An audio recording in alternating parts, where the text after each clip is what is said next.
Like, what does an occupational therapist do in a school?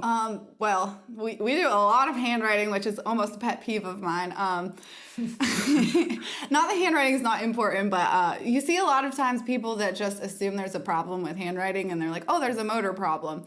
There's not necessarily a motor problem. I mean, I have bad handwriting when I don't want to write. So it has been fun trying to even just like add in pieces of education with the teachers. I feel like you do a lot of advocating and educating of the rest of the staff and the teachers, and trying to figure out, okay, what can they do?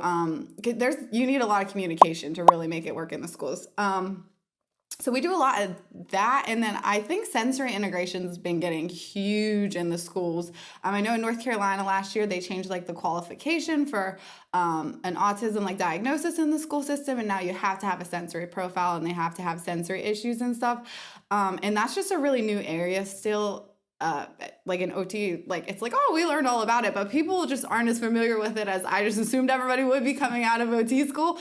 So it's a lot of that, and like it's really cool because you have the opportunity to change classrooms and do sensory like corners and teach people different stuff like that. So that's been a really cool thing too. But yeah, it's a lot of the handwriting and a lot of the sensory is a really big piece of what we're doing.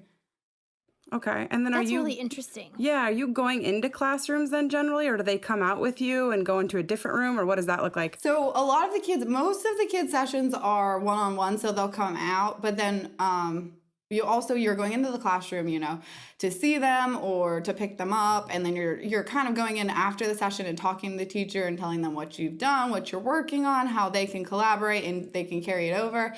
But then we also have a lot of kids on support services or service support plans in the school. So those kids, you're not pulling them out one-on-one. You really are going in, you're observing them throughout their whole school day, like any setting. You can go to the cafeteria, you can go to the bathroom, you can go wherever you need to the classroom, and seeing like where they have deficits and what they need.